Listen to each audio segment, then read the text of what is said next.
Good morning, good afternoon, good evening, wherever you happen to be in the world. We really appreciate you joining Platform Analytics Academy session once again.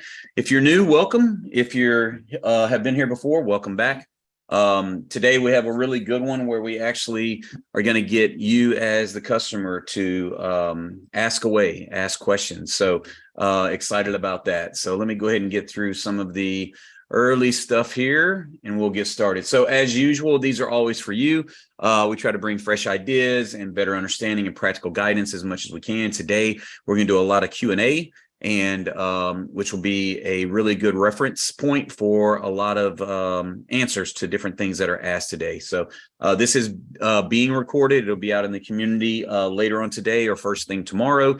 And it also will be out on our YouTube channel as well. So please go back to that. The really great thing about these Q&A sessions is I track all of the questions, and I'll actually put that as part of a chapter inside of the recording. So rather than you having to listen to all of it in the YouTube video, you can actually find a particular question that you're looking for and go directly to it. So with that in mind, please put your questions in the Q&A. That's where it's tracked, and I'll actually get that report back after the recording is completed. So if we can put them all in the Q&A, it would be greatly appreciated. And that also gives the ability for the other panelists to answer questions that maybe doesn't necessarily need to be done live, but can be done via type. So if you can do that, that would be really great. So safe harbor notice, I don't know that anything will be discussed today, but with it being a Q&A session, it quite possibly could be talking about something that is in the future, in a future release or anything like that. So we just ask just keep the safe harbor notice in mind and make sure that you don't make any buying decisions or whatnot based off of anything that was shared today. So as usual, my name is Thomas Davis, and we do have a few panelists. Some of them you'll see pictures here, and they'll join at some point. And I actually need to promote somebody else that just came in, so that's awesome. So again, my name is Thomas Davis, and Dan Kane is on. Adam may come in, may not come in, but it's always great when he does. So expect that he'll be here at some point. Also, we have Tara. I don't know if she's joined at this point, but I know that she will be. And we have Olga and Robert Jean. And we also have Zahi. And forgive me, Zahi, but I forgot to put your picture out here. But we know that you are here, and he is a resident guru on many things as well. So thank you to everyone that is here. And like I said, it's going to be a great time to ask some questions. So, and that's exactly what we're going to talk about. So we wanted to create a session, and this was based off of the session that we had 2 weeks ago, where there was a lot of questions that were asked, and we thought, well, you know what, maybe we need to do a follow-up to that session, which was what's new in Utah. So we decided we'll just create one that'll be, new Utah Next Experience Analytics Ask the Experts. So that's why we have all of the experts on today, and don't let them tell you that they're any less than experts, because they all definitely are. So with that, we're going to get this started. I did actually put in the community event that if there was any questions that anybody wanted to ask, they could go ahead and put them in there, but there were none there. So we'll just go ahead and get started with what we have in the actual Q&A. So and I would ask the panelists, as you see those questions come in, if that's one that you want to grab, go ahead and select answer live, and I'll see your name to it, or you can go ahead and type that answer. If not, I'm just going to ask a question, and we're going to hope that somebody, one of the panelists that we have online, is able to take that question. So again, let's make sure that the questions are around next experience things. And if there are other questions related to other things and we can get to those, we definitely will do that as well. So with that, the first question that we had come in is, are Manager Rollups currently supported in Next Experience? Will there be an updated walkthrough if and when the option becomes available? So is there a panelist that feels comfortable taking that one? Is it for the breakdown rollups? Yeah, that's what I was going to say. I think I'm going to volunteer Olga, but Yeah, so maybe the two of us together. He does follow up with an example. So he says, in the past, for example, if we had a filter for service offering and a report for something grouped by service offering on a dashboard, the filter wouldn't work. We sometimes have filters with multi-select available, and having filters plus group bys of the same type would be useful. Is this on the roadmap at all? So he clarifies what he's asking. Yeah. So, because I think it also may be driven by, can you answer that, Olga? there's some limitations to the breakdown capabilities in Tokyo. And that's I think some of those are being lifted. But yeah, go ahead. In the Utah, we did release the support of the breakdown. So any PA breakdown which is available can be configured in the next experience dashboard. For this use case, I honestly say, like, we didn't test this specific use case, so maybe we can check it. And if we have a way to answer offline, I'm not sure, Thomas, if there's a way for that, we can follow up and just double check this use case. But generally, any performance analytic breakdown will work. If we also, in the roadmap, safe harbor on the next release, we are planning to have like similar capabilities like that, similar how we had in the classic cascading filters, which will kind of work with both PA and reporting, right? So you can have a manager which will filter another filter, which is like assigned to or group, and then that the group will be then applied specifically to the data visualizations. So that's kind of experience. So I think if it's directly breakdown, it's already available from Utah. If it's like this cascading relationship between filters, that's something that's going to be planned in the coming releases. And he does clarify that those were two separate questions. So I'm not sure I understand the manager rollups. Is that just another cascading filter scenario? I'm going to have him come off. Yeah, let's unmute him and maybe he can get in there. Get in there. There we go. Go ahead, Paul. I think you can talk now. Hello, thank you. Sorry to have a doozy for the first one. No, it's good. It's all good. Everyone's probably curious. No, it's a great question. It's a great.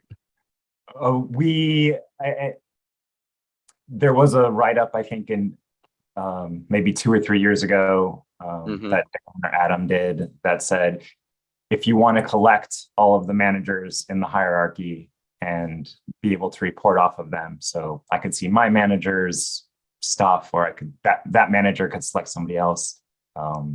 It was a walkthrough through that, and I thought you called it manager rollup. I could send a link out, but it was just just hierarchy rollups, really. It's because it could be any level, it could be any, but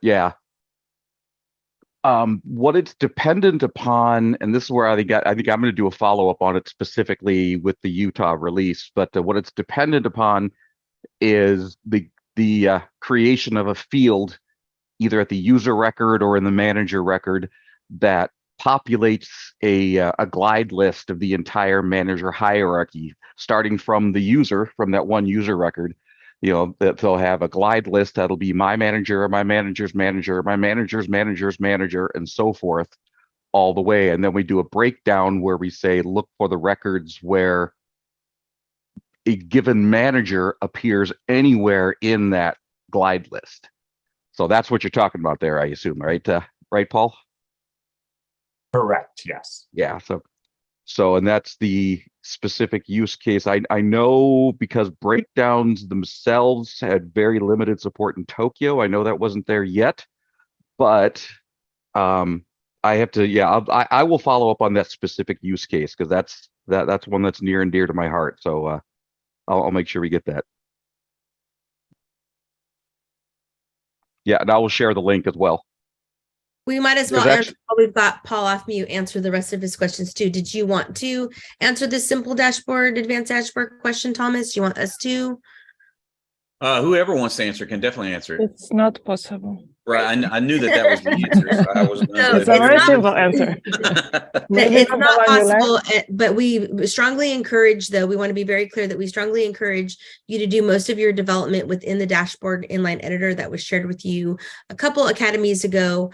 The only time you should go into the advanced, which is utilizing the UIB, is if you have something that absolutely cannot be accomplished and you cannot live without it, because one's meant to be super technical for developers, sysadmins, kind of, let's create something, and it requires scripting and a lot more bells and whistles versus the out of the box experience, which we're calling the inline editor, is more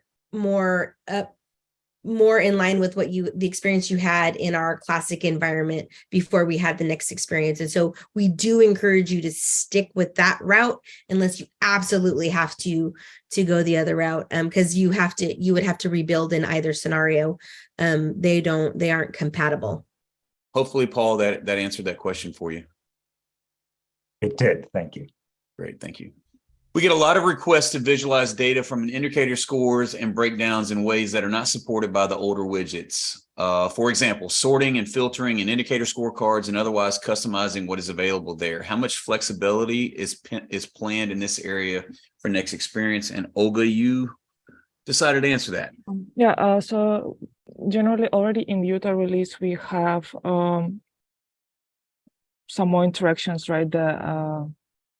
Like on the sorting during the runtime, you can already sort the columns in your indicator scorecard.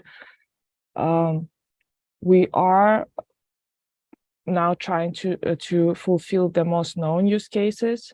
If there's a specific use cases which you think are missing in the classic, I think that's what is best to share separately, because our goal is to fulfill all whatever customer needs. So like that, and especially with the new visualizations, we are trying to get if there's any gaps, if technically that data can do it. We want to know what customer wants and add this in the coming releases, add more capabilities that you can really cover all you need. So I guess would be curious maybe if you can share your use cases, you can reach out to me, share it through the email or in any other way. That's would be really nice to hear. Did you say that you wanted to hear from Brian live? Yeah, I'm not sure if it's like a lot of if it's short use cases, you can maybe Brian you can share it now, or if it's like more broad questions, you can share it also offline. Whatever works for you. Well, we'll allow Brian to talk and we'll see what he has. Hey, Brian, you should be able to talk. Go ahead. Hi there. Yeah. So one example is that there were some indicators, some breakdowns which show 0 values, and we got somebody saying, well, if it's 0, I don't want to see it in the indicator scorecard at all. So can't you filter it out? That's the kind of thing. For example, there's some other things that I don't have available with me right now, but I can send you an email. But yeah, filtering is another big one. Sorting is good. It's great that you have sorting now, but filtering was another big one. Yeah. No, yeah. If there's specific filters, we can. It should be pretty easy, I guess. Relatively, right? So there's no technical limitation on this kind of sorting. Filter out empty values. So it's just if it's common things customers need, we'll be happy to add those kind of capabilities. Great. Olga, do you want me to share your email address? Just if you put my email address to the chat. So sure. If anybody wants to share stuff, please do. So Olga, only because I know that you are the direct guru on this, I think the next question is probably for you as well. So how can reports shared with users with the report group role be restricted from being edited by them? If the user only has report user, it's fine. The user cannot edit the report, but report group users can edit any report shared with them. Yeah, in the classic reporting, it's indeed there was no good way to control view versus edit per report, and there's really no good way, or actually no way in the classic reporting to do it. We did address it in the next experience in the visualization. We had them drastic improvements in the way how permissions work, because we have simplified it. You just share with user groups roles, and upon sharing, you decide if it's edit or view rights. So it's very similar how dashboard sharing was working in the classic. So it will be in the next experience way easier, and you can have full control over who edit. But in the classic, there's no way to do that. All right. So this next question is, I think it's a really broad one, and it sounds like to me about actual ACL creation or editing or all that. Is if that's going to be removed or expanded from not just security admin, but I'll ask it anyway. I don't know if anybody knows the answer to this. Are there any plans to provide a better view for individuals into the various ACLs required for stakeholders to access certain data, or will this remain a security admin responsibility? And that may be sort of outside of our scope of what we do, but does anybody have any insight on whether or not that's going to change or be opened up to different personas or whatnot? Yeah, and I'm trying. I haven't heard anything like of any plans on the UX of that to bring up the visibility. Yeah, I agree. I mean, I think that one is probably something that would be pretty big from coming out from a release perspective. So I haven't heard anything around this. But Clayton, what I'll do is I'm gonna look around and see a person that I could direct this to or get the answer from you or for you. So and Clayton, I'll be able to get your email address from the attendee list after the call is completed. So I'll get you an answer or direct you to someone, and I'll email you with that information. So, and the next one, I really wish that we had Marta on, but it's as I read it, let me read it first, and then we can have some discussion around it. So with the homepage deprecation tool, we have set it up in test. We ran it, retired homepages in the test environment, and the next day our original numbers more than doubled. Once we set it up, there were 1,000 homepages that needed to be addressed. Day 2, that number increased to 1,500. The third day increased to 2,500. Do you know why this number is increasing, or what is going to happen when we turn it on in production? We set it up in the test environment after a clone to get a picture of what we will see in production. Any assistance you can provide is appreciated. I don't really understand why that is increasing. You would think that it would decrease if you've already done that. But Olga Robertjan, I know that you work closely with Marta. So if you have any insight on this, or I'm wondering if maybe a high ticket or something should be created. That seems like that's doing the opposite of what is expected, right? Yeah, I would probably suggest to create the high tickets for the support team to look into it, and then we can provide. My only guess would be, again, I don't know exactly. I was not that close working with Marta on that. Maybe it's just having a job which is still running, and it takes some time to assess all the home pages which require deprecation, or maybe there's some kind of issue. So, but I would really suggest to have a case task created that you have a clear answer before you turn it on in production. Yeah, and we're having some chat that's happening as well. So there's only so many that are processed at a time. So maybe there's more than 1,000 home pages, but it's only processing that, and then it's just showing more of them or whatnot. It sounds like somebody else is getting ready to speak too. No, I just wanted to add that as well, Thomas. I saw the chat, and my initial thought was also like, what was the starting number? And even though if this is the case that it only processes 1,000 home pages at a time, we should at least make sure that at the start it shows the total, that you at least know what you're working against, what was your starting point, and how am I getting that one lower. So I think it still justifies to be a case to be looked into, because if that's the case, then we need to fix it.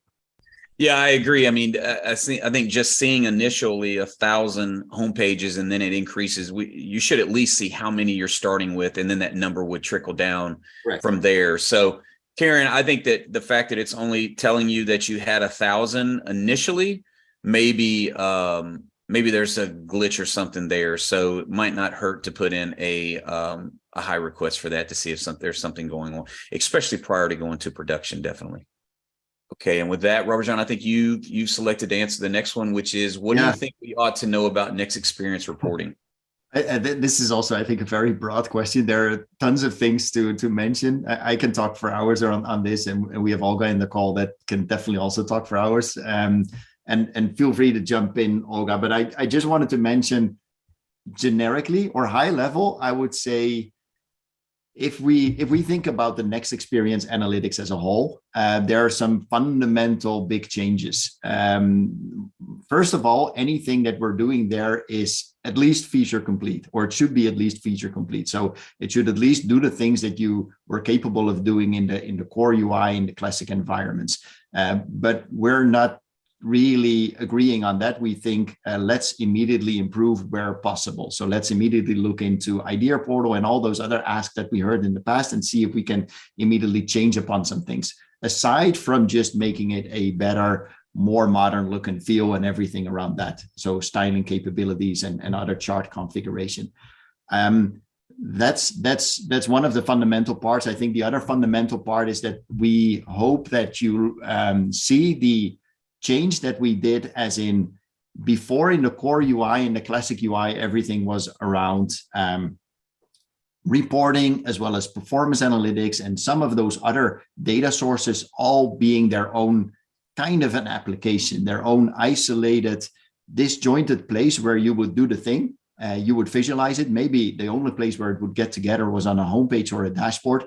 What happens into the next experience is that everything is the same. The only difference is the data source underneath. So in our migration into next experiences, whenever you do reporting there, your data visualization, which is the entity where you actually create the chart, is the same for everything. And the thing that will actually change the capabilities within that data visualization is the data source. So for example, performance analytics indicator will give you more options within the data visualization because it's an indicator, because it's data collected over time.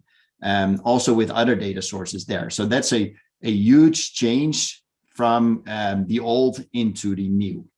Then again, there is also much to say around actual migration. So if there are any questions around that, please feel free to add. Olga, if there's anything that you want to add specifically on this that you want to have mentioned, please feel free to do so. No, I think it covers it. That's just to know that experience is changed, right? And it's all combined, right? That if you switch in, you pretty much will also allow to give access, not only creation of report, but visualizing performance analytics data if you have it on your instance, for the indicators which users have access to. And yeah, just more powerful and more flexible and hopefully easier to use. But yeah, that we want to know for you if it's easier to use or not. Absolutely. Any feedback that you have on that, please feel free to mention it in communities or directly to us. It will help us to build a better product. Okay. Thanks, RJ. Appreciate it. Tara, I think you had the next one. Where is the best place to do calculations on metrics for reporting, averages, sums of duration, etc.? I just marked it because I thought we could all, as a forum, talk about this. Obviously, performance analytics is a really good place to do averages, sums, duration. We have metrics definitions that are available out of the box that are often overlooked. And actually, I don't know, Thomas, if we've ever done an academy on that, but it might be a good idea to kind of resurface. I'm assuming those are going to continue to be available. Olga, is that right? Yeah, it's so that might be something that we resurface and kind of do a tutorial on, because I think people forget about that, and it's a really good way to capture date differentials when you're trying to monitor things. So, I mean, those are obviously the best ways to do it. I know reporting has some calculation capabilities as well, but I was obviously pushed back to performance analytics because you get the opportunity to do trending and analysis on stuff like that. So yeah, I guess it's also still right, the based on your use case. If you need any formulas on top of it, it's definitely you would go to performance analytics. If you want to see how long your tasks or your record is set, for example, in specific state, or how some fields have changed, it's either performance analytics or metric definitions. But if you need a simple aggregation on the field, like some average of some value of duration or any other fields, and you don't need trending, reporting works well because it's easy to set up and it has no limitations on the amount of filters you can put on top, right? Well, for the performance analytics, it's only max 2 breakdowns at the moment. So again, based on your specific use cases, you can choose any of those solutions.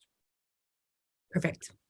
Yeah, and Tara, to what you were asking, there is a session that we did, indicators on metrics types, but it has been a couple years, so it definitely is one that we can revisit. But I'm gonna grab this link real quick and put it into the chat, so just in case the person who asked the question hadn't seen this one, because this one was a pretty good session as well. So let me just add that real quick. Next, we got one from Maggie. So on the calendar visualizations, it would be great if we could have the ability to color based on specific criteria. Is this available? RJ? Short answer, I don't think it's available. Olga might know for sure, but I did want to comment on, because I think it's a good ask, and it's a known ask. I've seen this one before in the idea portal, also being upvoted. So always feel free to please upvote those, because they do make a difference into actually making it into the release. In general, this type of color rules and color coding of information, that's something that we're definitely fan of, because it definitely highlights the insight from the data. Something that's just needs to highlight out of the, in this case, calendar report.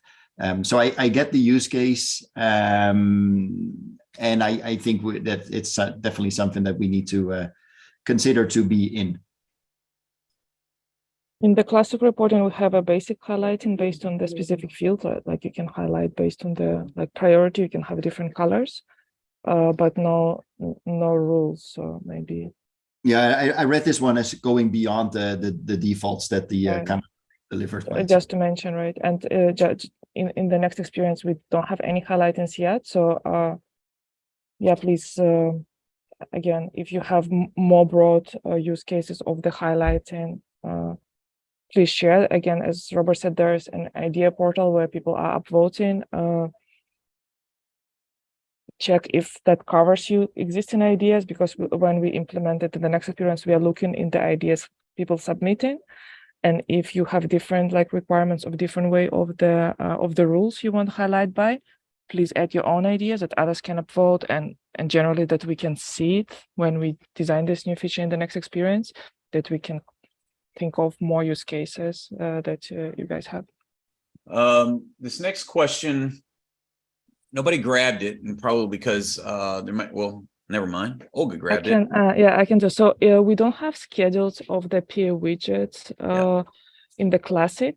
In the next experience, you will be able to schedule visualizations. A little bit now. Marta is not here, so I'm not sure if we released it or not.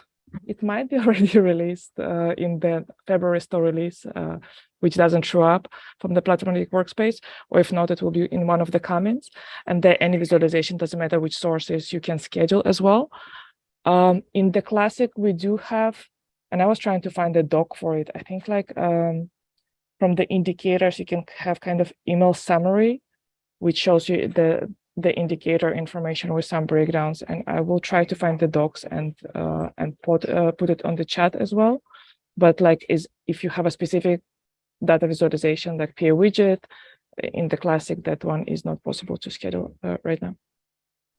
Next one, I hope this isn't away from topic. It's an open topic today, so we're taking them all. Do single score reports not follow ACL rules like list reports would do? What about bar graph, etc.? Dan?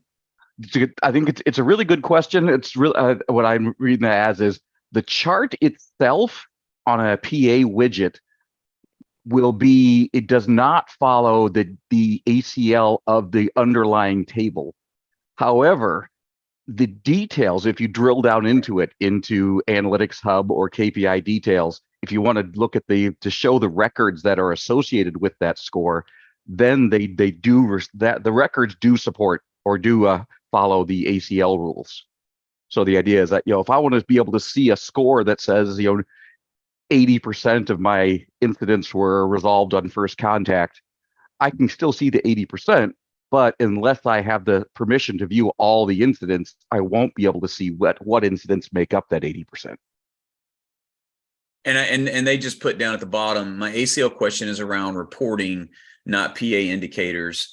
Reporting, actually, no, reporting it will, because reporting is real time. So it will follow it.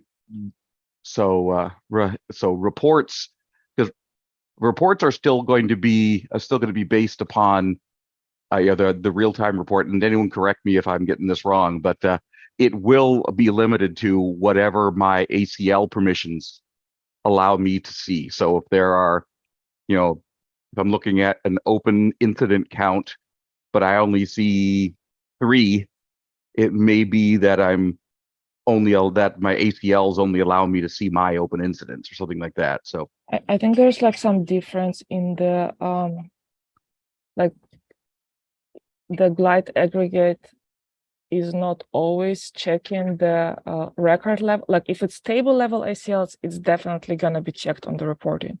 If it's record level ACL, it's only the business rules is taken into account in the glide aggregate. So when you do aggregation of the total number, when you drill down, you will see only those records, of course, which you have for record. But the total number, as far as I know, nothing changed over last years. The record level ACLs are not included in the glide aggregate. So I guess the question is, and I don't want to say your name wrong. So the question is, have you set the ACLs and your users are still seeing that single score count, or they're not, or you're just preparing for something? Maybe if you could answer that quickly. which one was it? Are we talking about? Well, it's the same question that you were answering. They further down, they put my ACL question is around reporting, not PA. So I was just gonna see if they would quickly type and see. Got it. The question is, are they able to see when you have the ACLs on them? Gotcha. Or, like, is it happening to you, or is this more just like a general question in preparation for something? So I was hoping that maybe they would answer that. Actually, you should have follow up in the chat instead of on the Q&A, but see, the Aditya I've set up ACLs and users are seeing numbers with records that they are not supposed to see. Yeah, it's because it's like aggregation is not taking into account record level ACLs. Aggregation is taking into account only table. Like if the whole table you have no access, then you will not be able to see it. So if you have a strong use case where you need to restrict on the record level, you need to use business rules, not ACLs. Then they will be enforced on the glide aggregate as well. Thank you. That's a good clarification to my answer there. I appreciate it. Yeah, good. All right, so the next one we have is, we have not migrated to next experience yet due to connect, chat, and translation dependencies, but can next experience be enabled for a single user or subset of users, or does it have to be enabled for all users? And once enabled, can it be disabled? RJ? Yep. Short answer is yes. So I just now posted a link also in the chat, which actually goes to an amazing article, a blog post that Ashley once wrote, which is exactly about this topic. Yes, the best practice there is to do some user preferences on a group level. So for example, a combination of multiple users within a group, and you can actually put the main user preference on for the next experience, where specifically for that group, you set their UI, their user preference to off. So again, the blog post explains everything. Once enabled, can it be disabled? Yes, I think it's also answered in that blog post, but that is possible. Okay, great. And it looks like you have the next one too. I'll go ahead and read it and you can answer it.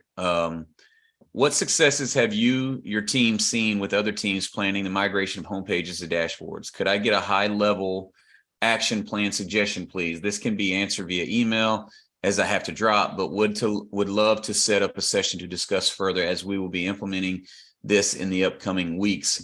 But before you talk, Robert John, I know that we had 2 sessions on this that Marta did, and I'm going to paste that in there. I don't know if Clayton was on that or if that still didn't answer Clayton's question. And let me see if he is still. Oh, he's not on. He's not on anymore. Yeah, I'm going to go ahead and at least paste the session that was done on that, and then I'll attach that to that question inside of the recording. But if there's anything that you want to speak to it, it'll still be there for him. So go ahead. Yeah, so and I didn't have any other information than indeed also the suggestion that I know that not so long ago we did a full session actually on the homepage replication, where I know that Marta and Tara actually went through the entire cycle. So they show what you can expect. So based on the plan, like what is the high level plan? I think the app is solidly built, that it's almost like a plan by itself. It shows what to do, what's there. It brings the dashboard UI page to show what's still left. Considering the previous question that we had on that number, it's definitely something that we need to fix. But I think if the previous doesn't fulfill all the needs around this topic, maybe it's still an idea to do a near future other academy session that we do it again, and maybe share specifically some examples of, hey, this is where we were before, where we went through the cycle and how it's looking right now, where we show a little bit more of those examples of the result. Okay, and I see you posted the link, Thomas, there. Yeah, I put that in there. So yeah, thank you. Dan, I don't know if this was a follow-up to something else, but you selected it. It doesn't read like a question, just tickets age that are active at the end of the month. Do you know what that's about, Dan? Yes, that was a follow-up. There was a follow-up. The question was around, can I get the average age of the open tickets for a month? Or, so that was, and what it really would be, and I guess part of it depends upon what types of tickets, but there is a out of the box that's very, very similar to that particular scenario. The main difference is it doesn't restrict it to just the end of a month.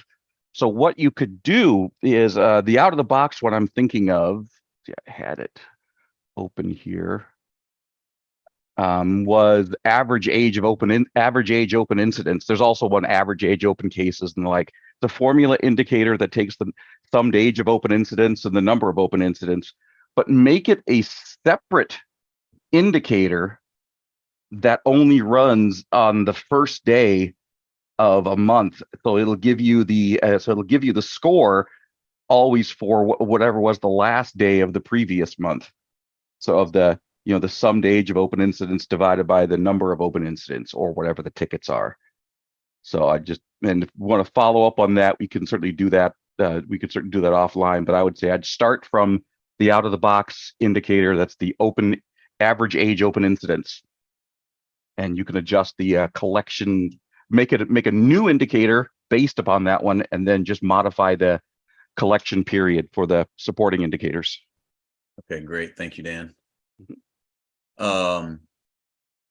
Next one we have from Stephen.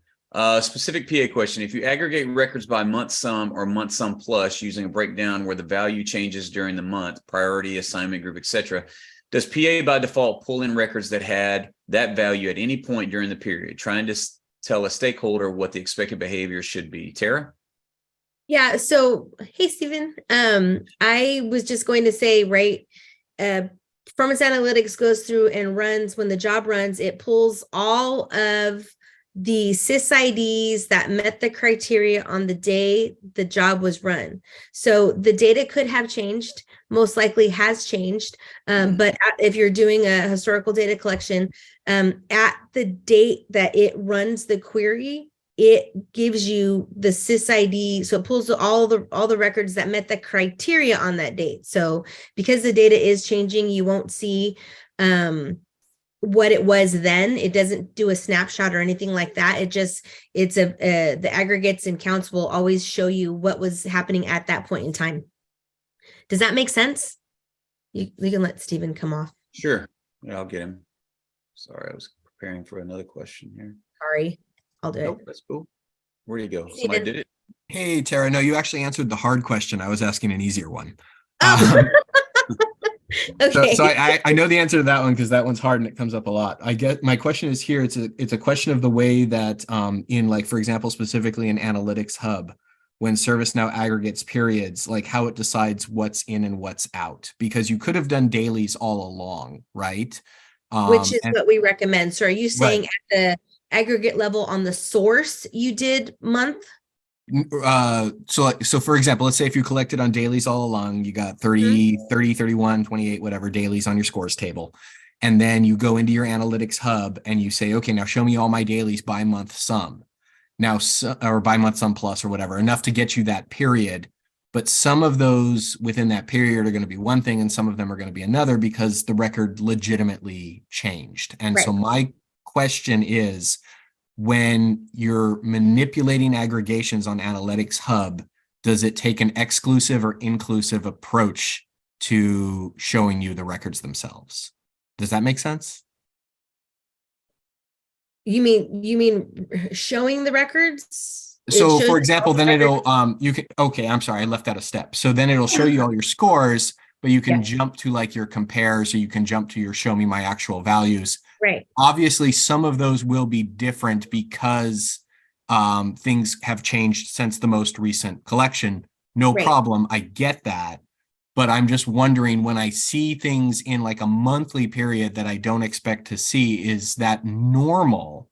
Because at some point during the monthly period, that actually was the score on the scores table, even though it's changed since then. I'm trying to understand the I have to question. surround the axle. I'm so sorry. No, I think the way you're saying it, I think I understand. What I'm kind of thinking of is, if I have like, just a number of open cases or something like that, and if I do a by month sum, and maybe maybe I'm oversimplifying. If I do a by month sum, I would of the daily collection, I would get a sum of each of the individual daily scores. So what was true that was open, and which wouldn't be a very good metric in that case. Right. Like, so for example, I could go through on a week and I could change the priority on the guy from low, medium, high, critical, low, medium, high, critical. Yeah. And on any given day, that I would expect the daily to actually tell me what was was true that at the point day. of collection. No problem. Right. But when I say, hey, what was monthly? How does it Okay. decide? That's an excellent question. I think it's going to still be based upon when it does so, because it could have been accounted for at any time, multiple dates so the same record could be accounted for in multiple dates within the same month. Right, which on one hand would be right, but on the other hand, if its default is, hey, recency is king, I'm fine with that too. I just genuinely didn't know what the answer to this was, so I don't know what to tell the stakeholder the expected behavior is. So that's you see where I'm getting at I think here? so. Yeah, Okay. yeah. That's and it has more to do with because the overall score is a little easier, but the breakdown, how the breakdown value changes throughout a month. That's actually a really good question. So I think Josh was in the chat. He was saying sharing some stuff there, and I promoted him to a panelist. So Josh, if those Talk away, Josh. there you go. No, I went where I thought it was going, but no, I get it. Like if you're aggregating multiple days together, is it the list of everything for that day?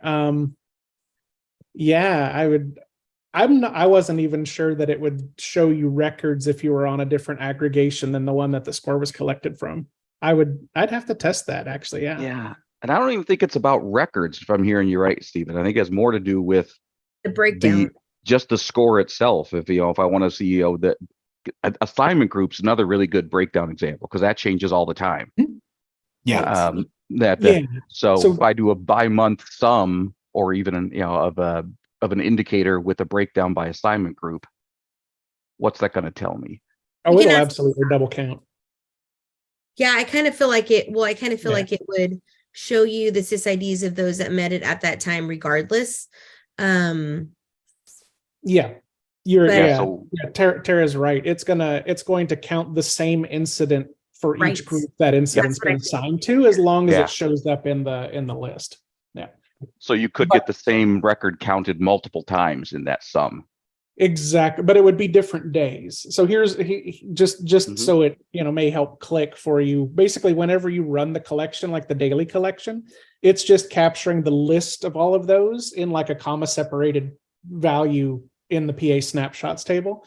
But if one incident, like if an incident is on like this assignment group on one day, on the other assignment group the next day, then it's going to double count those. It'll count for both assignment groups, essentially. Like the sum of all incidents that assignment group has worked is going to be more than the sum of incidents in a month, which I think is where you're going. But yeah, right, if it's done multiple in a day, you'll only see the one that was there when it ran. Yeah, and for some breakdowns, that's going to be totally sensible, because multiple groups could touch the same ticket during a month, and they both really did touch it, and they both really should get credit for working it, even though that doesn't magically proliferate tickets, but it's still they still both did touch the same one, and the score would reflect it.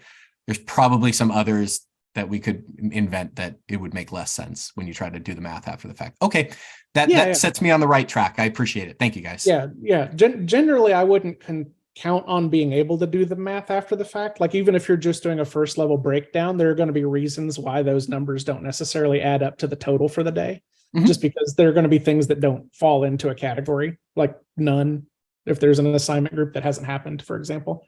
So yeah, don't necessarily think that it will necessarily add up, Okay. all the different states. I mean, like all the different states should, but Yeah, and that's kind of what I meant by, and I'm sorry, I should have elaborated earlier when I said, like, is it being extra exclusive or is it being extra inclusive? Like if it's being extra inclusive, then you'll get counts that exceed the quote unquote total. And if it's being extra exclusive, you could get counts that are less than the quote unquote total. So yeah, okay, cool. Yeah, you're correct. It's extra inclusive. It's going to be more.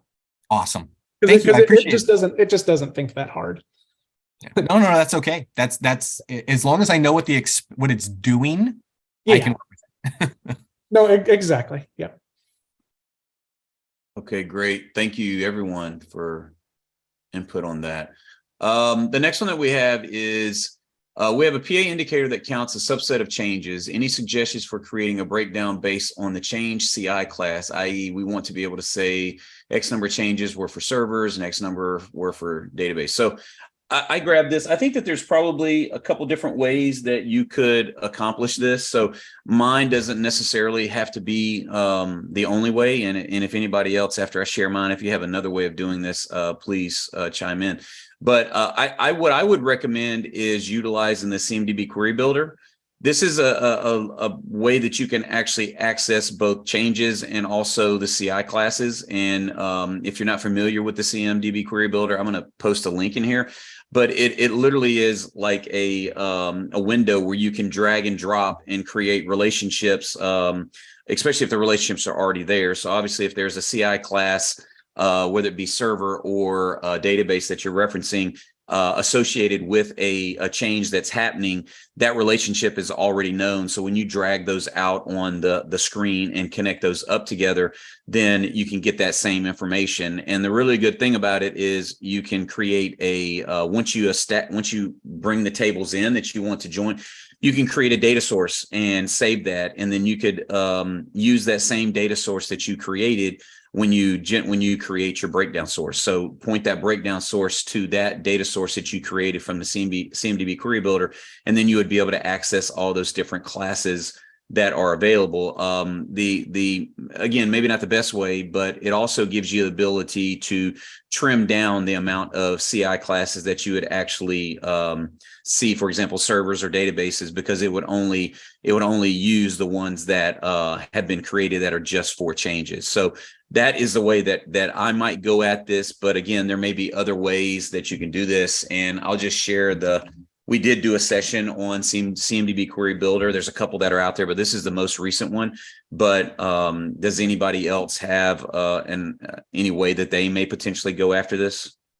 And just to give you another option, just because I'm not familiar as much with CMDB Query Builder, one thing you run into when you do CMDB, the class name is actually a field on the record. It's generally hidden, but so like you could do cmdbci.sysclassname, walk to that. The problem is it's also, I don't believe it's actually a reference field. So you would have to do something custom with that. And then at that point, then you've also got an additional situation, which is that like the different .walk, like the different extended classes will be counting separately. So that's another problem that you'll run into, which is that like you'll have a count for servers, you'll have a count for Linux servers, you'll have a count for Windows servers. Servers won't include both Linux and Windows servers because it's only going for that top one. So yeah, you'll run into the CMDB query builder might be a better answer for that just because of that. And honestly, to keep it cleaned up, your other option would be to create bucket groups for the classes that you want to track, and then you can control with a breakdown script to say, yeah, if it's this CMDB CI sys class name, then put it in this bucket, etc. That way you can keep it clean and put your servers together in one group. But again, probably CMDB query builder is probably the way to go. Okay, awesome. Thanks, Josh. Mm-hmm. Okay, so the next one is, and Claire, Tara, if you could clear that one from Stephen, it'd be awesome. The next one is, when will we When will a migration tool be available for migrating from classic to next experience analytics? RJ? So first of all, that migration tool needs to be there. It needs to come. And actually, in the previous session where we did the Utah readout, I also mentioned that we do believe that the next experience analytics is great, but it's only going to be used if you can view your own content there, if you view your own artifacts, those dashboards that you created, those thousands or hundreds of thousands of reports that might be there. So the migration tool we're currently actually starting to build. What I did also mention in that previous meeting was, in order to make the migration successful, everything needs to be there, and not on 100%, but basically on 120%. So any use case needs to be checked. And not only the use case of just consuming the analytics chart, it's often also the user experience, like the end-to-end user experience before a user came to a chart, as well as after they maybe clicked on a chart. What do they see next? And is that on the same level? So it's bigger than we, of course, hope it to be. And with that, we have to make sure that we cover all those end-to-end use cases. If I put a timing on it, it will definitely not be Vancouver, because Vancouver, we're actually already over half of delivery. But yeah, consider it to be in a immediate future release. Not saying that it will be Xanadu, safe harbor applies, but it's definitely something high on our radar to make sure that we become successful with migrating your current analytics artifacts. Okay, great. And RJ, looks like you have the next couple. So if you want to just go straight into those, that'll work. Yeah. So the dashboard management in general, I think, so this is a good question. We have a few ways currently, I think, in core to do a little bit of health and cleanup and get information around your dashboards, and from there do a cleanup. I do believe that needs to increase, that needs to improve. I think usage analytics will help with that. So indeed, as you mentioned, haven't been used over the last 6 months. If we should have more insights to what is being used and why, that will definitely help you with that cleanup. So we are thinking about that. Coincidentally, Zahi is actually in the call, and he is the expert on user experience analytics and getting those insights around what's being used, mostly on all your mobile applications, your web, your portal, virtual agent. We're currently working on getting enough information also on a true dashboard, almost SysID level, to understand the usage of those, not just for those admin X kind of admin tooling, those maintenance tooling, but actually also for the migration that I just talked about. So if there's a migration, for example, of your dashboards, that could also serve as a great place, as a great opportunity to immediately see how many times is this dashboard actually being used, and would this actually be a nice moment to not migrate it and maybe even deprecate the old one. Yeah, and maybe just to add on what you mentioned, RJ, I know that the event instrumentation for kind of dashboard loading for next experience is done in Vancouver. So we can definitely consider to expose this data to customers so they can actually see this usage data for dashboards. Great. Thank you, Zahi. RJ, you got the next one too, right? Yep. And actually, this might also be one for Olga. The pie chart to act as a filter.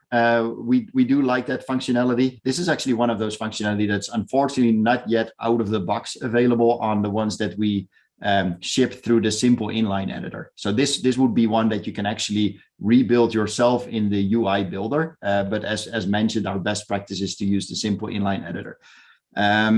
So this one is definitely coming, and just to not put Olga too much on the spot, but I'm not sure when, but this is definitely one on our roadmap.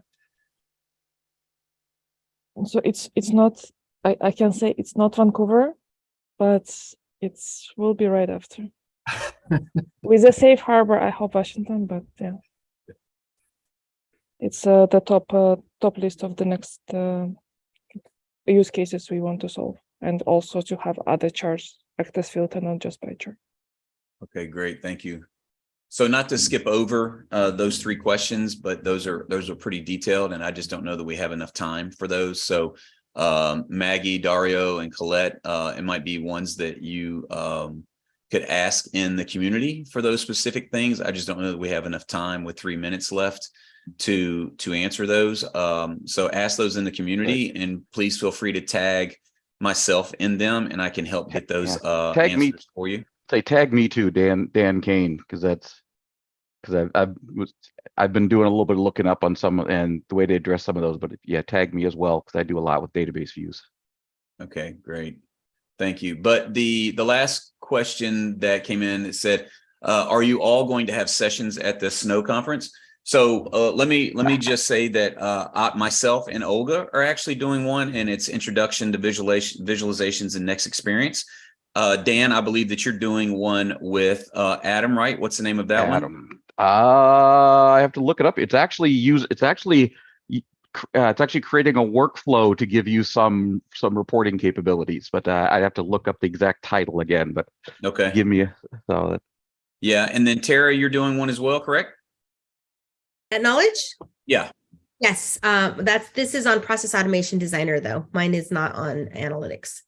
That's okay. We still claim you. No worries. Yes, Process Automation Designer. If you're interested in knowing what that is and how to use it, we have a lab for you at Knowledge. So come see me. Yeah. And RJ, Zahi, are the 2 of you going to be there? Most likely. I'm not sure yet. Most likely. I was actually thinking, Thomas, and Paul actually asked the question before also on what great content there will be on at Knowledge. And I'm not sure if we have the timing based on these Academy sessions, but maybe it's even a good idea to use one of the Academy sessions to do something like a Now platform. This is what you expect in what session, that people can use that as a guide to be in the right sessions, to where the good stuff is. Okay. Yeah, I can definitely put one of those together. I think that's a great idea.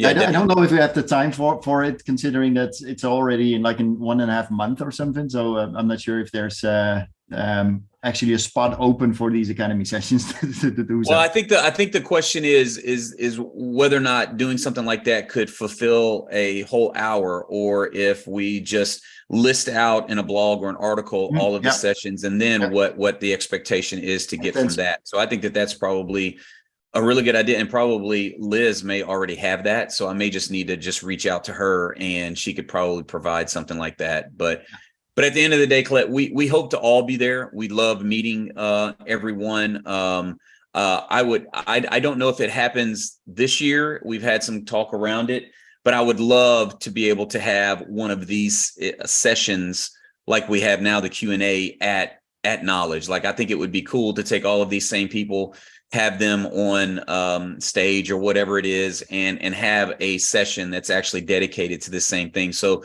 now you actually get the answers live, and have a couple screens there where people could show answers to particular questions. So I know that we have that on the radar as well. Don't know if it happens this year, but it's definitely something that we have talked about, and hopefully we'll have that in years to come. So great questions today. I'm sorry that we weren't able to get to all of them. We are over by 1 minute. So let me go ahead and kind of go through some things. Thank you to all the panelists that were here today.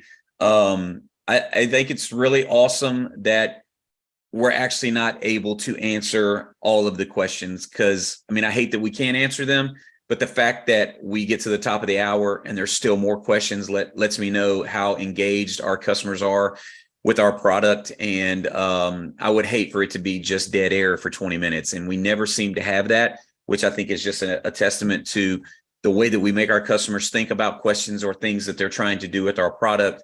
And to be able to have people that they can ask the questions and get answers from, I think is just really, really awesome. So the ones that we were not able to answer, please put those in the community again and tag myself and Dan, and we'll try to get you answers to all of that. So as usual, this will be out in the community later on today on the Platform Analytics community page.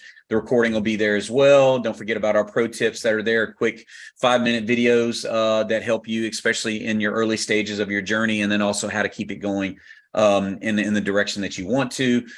Use Now Learning. There's great content that's out there and that's ever growing. Things get added to that all the time. Just simply search for analytics and tons of things will come back. This PA Advanced course, which used to be in person, is now on demand, so you can take that. These are our sister sessions in our organizations that are out there. So if you have questions about these, please go to these sessions as well. This is our new recording. I can actually remove that. And we just talked about knowledge. So hopefully we'll see everybody there. If you see us, we've shared our picture all the time, so you know who we are. So please come up and say hello. We look forward to that. And with that, thank you. And again, all of our customers, we really appreciate the fact that you come to these and open up and express yourself with questions. And to all the panelists, can't thank you enough for giving your time. So with that, we'll see you in 2 weeks. Thank you. Thanks, everyone.